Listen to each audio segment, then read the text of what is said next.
नमस्कार। आज हम कक्षा 9 हिंदी स्पर्श पाठ्यपुस्तक का 12वां अध्याय एक फूल की चाह नामक पाठ का अध्ययन करेंगे, जिसके रचयिता सियाराम शरण गुप्त जी हैं। प्रस्तुत पाठ में गुप्त जी की एक प्रसिद्ध कविता एक फूल की चाह का एक अंश दिया गया है। इस कविता का मुख्य भाव समाज में व्याप्त छुआछूत की भावना है। एक गांव में महामारी फैल चुकी है, जिसकी शिकार एक छोटी सी कन्या हुई है। तो पाठ का जो सारांश है,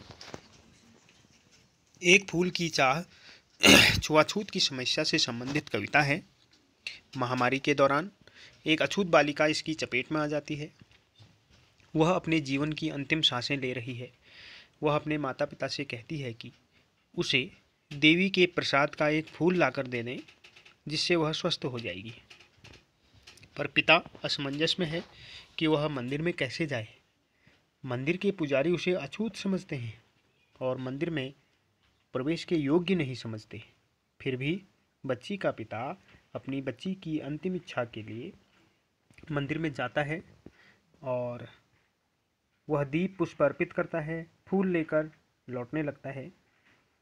तो इसी बीच उसे मंदिर के पुजारी भक्तजन उसे पहचान लेते हैं और उस पर आरोप लगाते हैं कि उसने वर्षों से बनाई हुई मंदिर की जो पवित्रता है उसको नष्ट कर दिया है। वह अछूत व्यक्ति यहाँ कैसे आया? और सभी लोग उसे मार पीट करके बाहर निकाल देते हैं। उसे न्यायालय ले जाया जाता है, जहाँ उसे न्यायालय से भी 7 दिन की सज़ा सुना दी जाती है। 7 दिन बाद वह जब घर आता है तो वह अपनी बेटी को नहीं पाता। बेटी की जगह उसकी राख पाता है। इस कविता का अंत भी दुखांत है, दुखदाई है। इस प्रकार वह बेचारा अछूत होने के कारण अपनी मरणासन्न बेटी की अंतिम इच्छा पूरी नहीं कर पाता। इस मार्मिक प्रसंग को उठाकर कवि पाठकों को यह बताना चाहता है, यह कहना चाहता है कि छुआछूत की कुप्रथा मानव जाति पर कलंक है। यह मानवता के प्रति अपराध है। एक गांव है जहां महामारी फैली हुई है। पहले सुंदर सा गांव है जहां महामारी फैल गई है। तो इसके कुछ अंश हैं जिनको मैं आपके सामने प्रस्तुत करता हूं। पहला, उद्वेलित कर अश्रु राशियां हृदय चिताएं धधका कर महामारी प्रचंड हो फैल रही थी इधर उधर।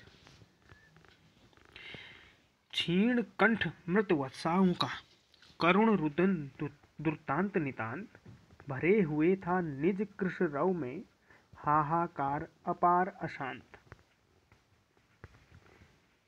कवि महामारी की भयंकरता का चित्रण करता हुआ कहता है कि चारों ओर एक भयंकर महामारी फैल गई थी।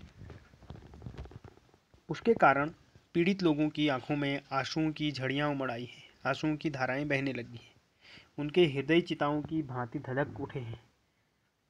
सब लोग दुख के मारे बेचैन हैं। अपने बच्चों को मृत देखकर जो माताओं के कंठ हैं, उनसे दुर्बल स्वर में करुण रुदन निकल रहा है। वातावरण बहुत ही हृदय विदारक था।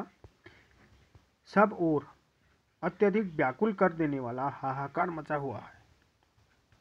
माताएं दुर्बल स्वर में रो रही हैं, रुदन मचा रही हैं।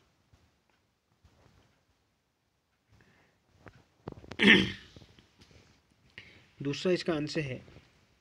तो इस काव्यांश में कवि ने महामारी के प्रकोप को दर्शाया है और बताया है कि चारों ओर महामारी फैली हुई थी, जिस कारण पीड़ित लोगों की आंखों से आंसुओं की धाराएं बह रही हैं। सभी लोग दुख के कारण व्याकुल हैं। अपने बच्चों को मरते हुए देखकर माताएं बहुत ही करुण रुदन मचा रही हैं। बहुत रोकता था सुखिया को न जा खेलने को बाहर, नहीं खेलना रुकता उसका, नहीं ठहरती वह पल भर।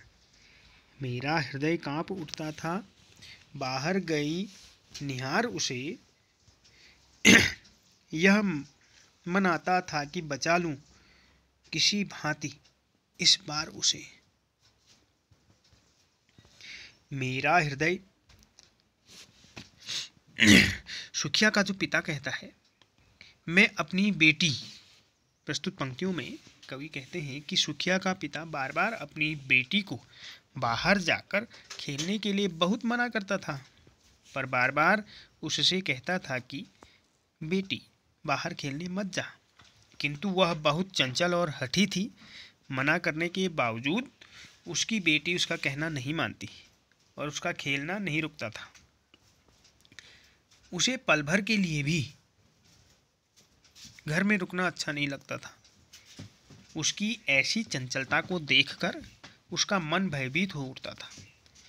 वह यही कामना करता था कि अपनी बेटी सुखिया को किसी भी तरह से इस महामारी की चपेट में आने से बचा सके।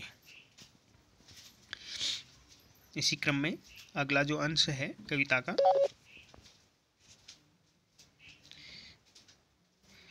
भीतर जो डर रहा छिपाए, हाय वही बाहर आया।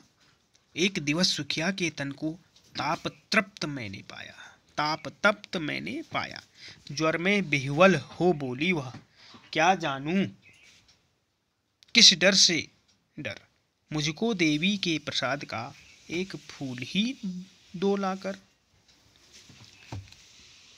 तो सुखिया का जो पिता है इस काव्यांश का वक्ता है। इस काव्यांश में वक्ता सुखिया का पिता है। सुखिया उस लड़की का नाम है। वह कहता है कि मेरे मन में यही डर था कि कहीं मेरी बिटिया सुखिया इस महामारी का शिकार न हो जाए। मैं इसी डर से डर रहा था कि कहीं सुखिया महामारी की चपेट में न आ जाए। अफसोस वही डर आखिरकार सच हो गया। एक दिन मैंने देखा कि सुखिया का शरीर तेज ज्वर के कारण तप रहा था। वह बुखार से पीड़ित होकर न जाने किस अनजाने भय से भयभीत होकर मुझसे कहने लगी कि पिताजी, मुझे माँ भगवती के प्रसाद का एक फूल लाकर दे दीजिए। एक फूल लाकर मुझे दे दीजिए, मैं स्वस्थ हो जाऊंगी।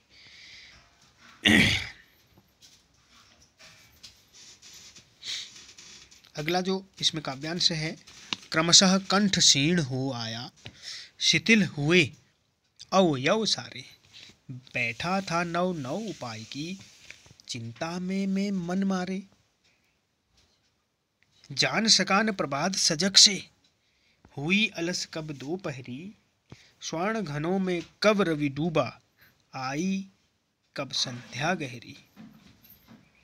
कवि सुखिया की दिन प्रतिदिन की बढ़ती बीमारी का वर्णन करता हुआ कहता है कि सुखिया की आवाज़ धीरे धीरे मंद होने लगी, कम होने लगी। उसके शरीर के सारे अंग भी कमज़ोर हो गए हैं। सुखिया का पिता महामारी से ग्रस्त अपनी नन्ही बेटी के कमज़ोर होते शरीर को देखकर बहुत दुखी रहता है।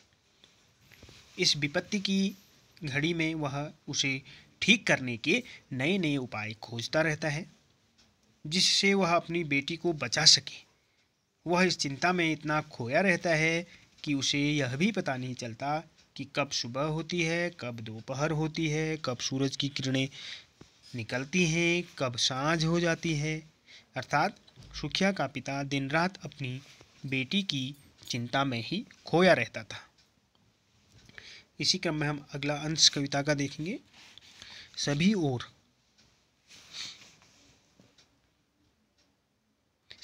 ओर दिखलाई दी बस अंधकार की ही छाया। छोटी सी बच्ची को ग्रस ने कितना बड़ा तिमिर आया। तिमिर का मतलब अंधकार होता है।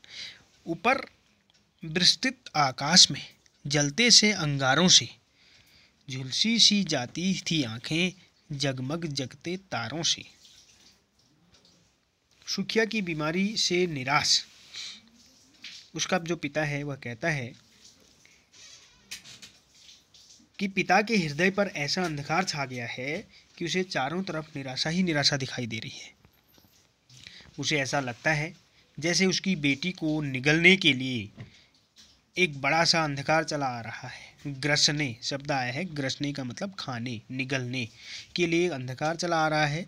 जिस प्रकार खुले आसमान में जलते हुए अंगारों के समान तारे चमकते हैं, उसे तारे भी ऐसे लग रहे हैं कि अंगारों के समान, उसी प्रकार सुखिया की आंखें भी बुखार से झुलस रही हैं। अगला जो हमारा अंश है कविता का वह इस प्रकार है।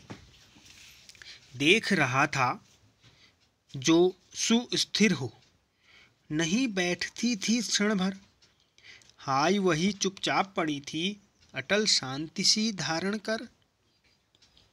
सुनना नहीं वही चाहता था मैं, उसे स्वयं ही उकसा कर, मुझको देवी के प्रसाद का एक फूल ही दो लाकर। प्रस्तुत पंक्तियों में सुखिया का पिता अपनी बीमार बेटी, तो सुखिया का वर्णन करते हुए कहता है कि जो बच्ची एक क्षण भी शांत नहीं बैठती थी, आज वही बच्ची बिल्कुल ही स्थिर पड़ी हुई है, चुपचाप पड़ी हुई है। उसकी यह दुर्दशा देख करके उसके पिता का हृदय फट पड़ता है। सुखिया का पिता स्वयं ही बार बार अपनी बेटी को प्रेरित कर रहा था कि वह उसे फिर से वही शब्द कहे, पिताजी मुझे देवी के प्रसाद का एक फूल लाकर दीजिए। सुखिया का पिता अपनी बेटी की आवाज़ सुनने को तरस गया था। तो इस कविता के कुछ और अंश हैं जिनको हम अगली वीडियो में पढ़ेंगे। तब तक के लिए धन्यवाद।